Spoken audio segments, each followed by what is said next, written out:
Hi guys! Welcome back to my channel. This is me again, Arnel, at welcome sa ating panglimang episode sa ating Babuyan series. Sa video na ito, ang ating pag-uusapan naman ay tungkol sa inahin.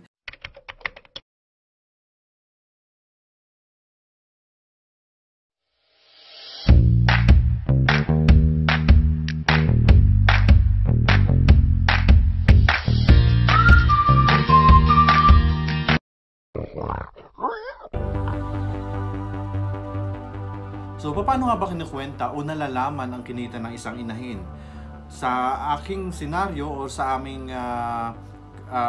setup ng business, ang ating babuyan, siyempre nandito ako sa Saudi, tapos yung ating babuyan ay nasa Pilipinas.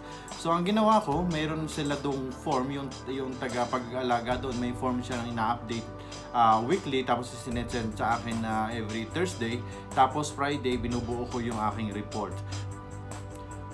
So, doon sa report na ginagawa ko, meron tayong sales, meron tayong cost of sales, meron malalaman din natin yung gross profit, at saka malalaman din natin kung magkano na ba yung share ng farmer doon sa isang inahin, at saka magkano na ba yung nakaka-cash advance niya o kaya salary advance niya doon, tapos magkano pa ba yung ating payable sa kanya. Yung sales na nababanggit dito, ito yung cumulative sales ng biik or nabenta na biik mula nung magsimula siyang mag-produce. Hindi dito kasama yung share yung may-ari ng bulugan o ng barako na binibigay natin sa kanya every time na manganak. Ang sistema dito, let's say yung baboy mo nanganak ng 10, yung siyam mapapunta talaga sa iyo dahil ikaw naman ang may-ari, yung isa ibabayad natin sa barako. Pero sa senaryo namin, yung share ng barako, binibili na rin namin at kami na rin ang nagpapalaki. Now, ano naman yung cost of sales?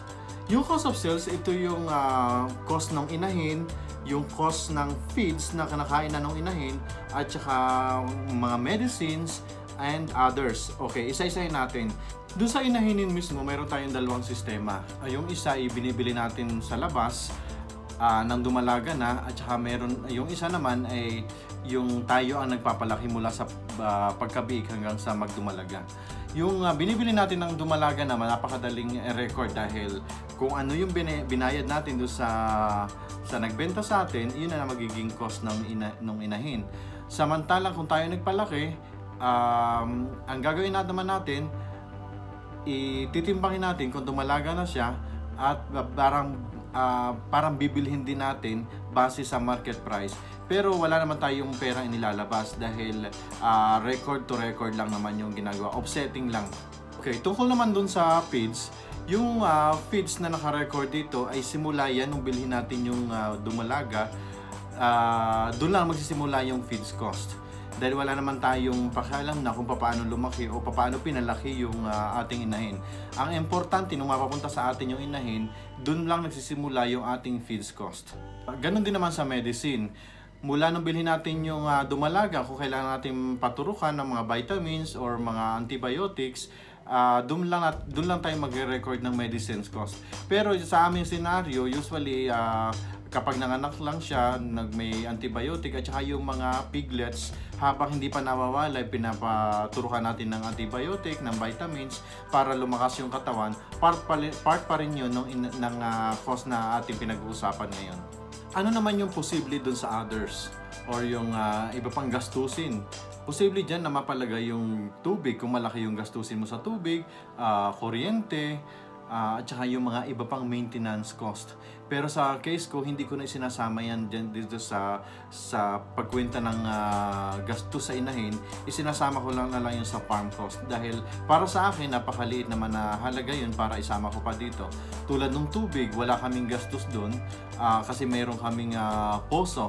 Yung poso, siguro once in a while, pinapa-repair namin kung nasira.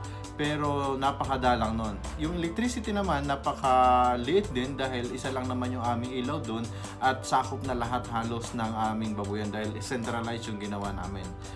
So, yung mga repair cost o yung mga maintenance, hindi ko na rin isinasama dito sa gastusin na inahin dahil magiging part yun ng cost na nagiging part pa nung nag-aalaga.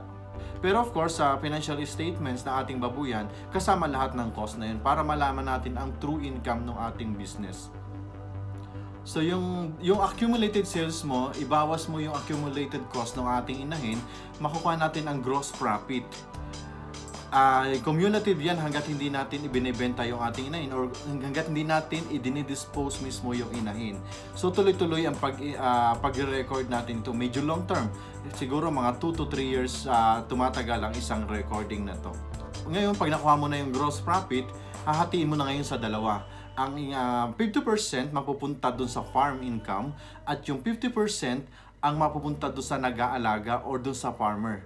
Ang ating pinag-uusapan ngayon ay tungkol lamang dun sa magiging income ng ating farmer. Hindi kasama yung para sa farm kasi yung sa farm as a whole yun.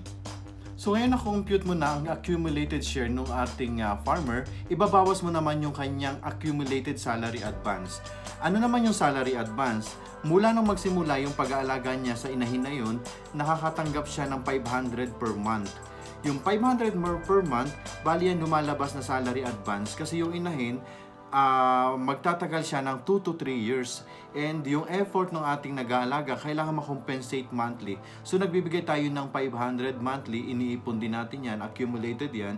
And sa bandang huli, once na ma-dispose na natin yung ating inahin, pwede man naman nating ibawas din yung dun sa magiging accumulated shares, less accumulated salary advance. Tapos mapapalabas natin kung magkano pa yung ating ibabayad sa kanya. So parang lumalabas sa bandang huli magkakaroon siya ng bonus in excess sa mga 500 na nakuha niya monthly. So sa ngayon ng ating farm ay meron tayong 5 inahin at tapos isang tao lang yung nag-aalaga doon. Siya yung in charge sa lahat. Mula sa pagpapalaki, mula na makuha yung dumalaga hanggang sa mapabarakuhan at saka paulit-ulit na mga anak, siya yung in charge sa lahat ng activities. Lahat ng activities doon sa inahin na yon, siya ang nag-aasikaso. So, in that case, kung ikaw ay nagpapalaga ng 5 piraso sa isang tao, so makaka-receive siya ng 2,500. Para sa akin, hindi na masama kasi ito ay pumapasok as extra income lang naman nila. Hindi ito dapat at hindi ito yung main income nila doon sa kanilang lugar. Para dinagdag lang natin sa regular income nila kung meron man silang regular na trabaho. So in this case, kung mapapansin ninyo, yung inahin number 1, 2, and 3, nag-i-income na siya in excess of salary advance na natatanggap nung nag-aalaga. Yung inahin number 4 at saka number 5, negative pa siya kasi kulang pa yung sales kaysa dun sa gastos. So, yung inahin number 4, negative 5,000 plus, at saka yung inahin number 5, negative 13,000. Yung inahin number 5, hindi pa siya nanganak.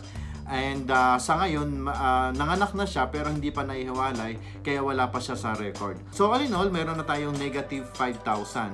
Pero yung inahin 1 to 3, meron ng income, and 4 and 5 na lang yung nagne-negative.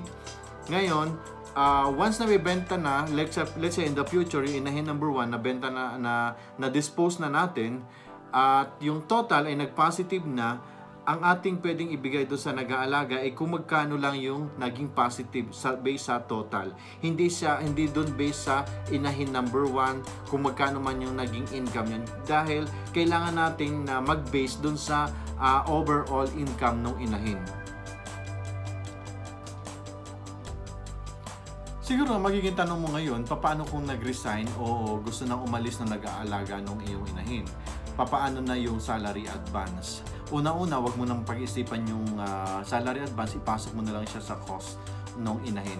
Dahil isipin mo na lang or isipin mo na nag-invest ng oras yung nag-aalaga mula nung nagdumalaga hanggang sa ngayon nag-invest siya ng oras. Kaya yung 500 na monthly binibigay mo sa kanya is part of the salary na part lang ng salary niya, at dapat lang may ganun tayong expense sa business.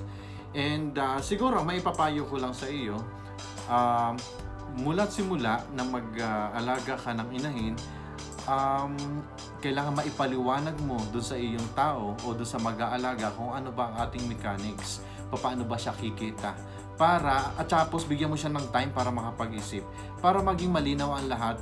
It will benefit the owner at saka doon sa nag-aalaga kasi may mutual talaga yan.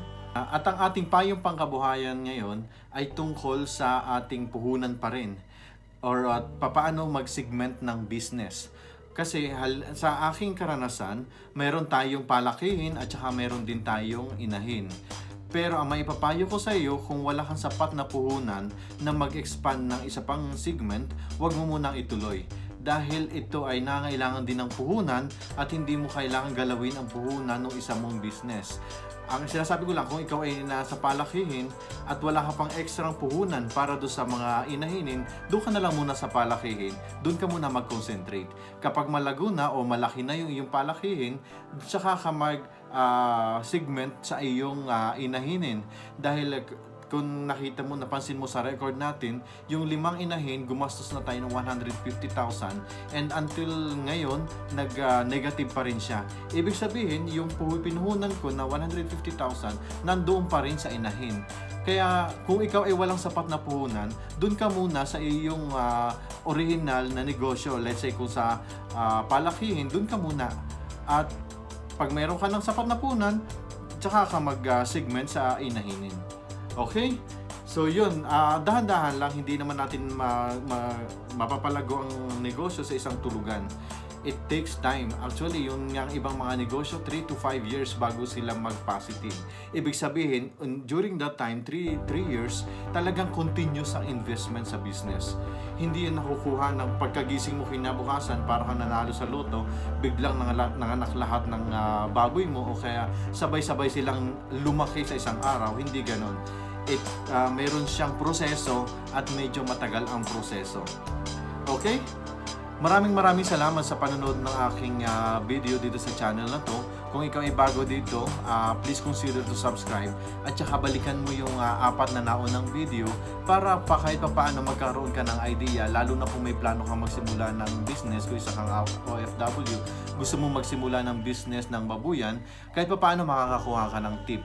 Although yung aking mga video ay based doon sa aming actual na karanasan na sa aking palagay naman ay nagiging successful kasi kahit pa paano lumalaki kami. We started sa 3 heads, ngayon nasa 85 na, tapos 5 yung inahin. So para sa akin, dahan-dahan nakakaraos tayo, at dahan-dahan may natutulungan tayong tao, at dahan-dahan tayo gumaganda ang buhay.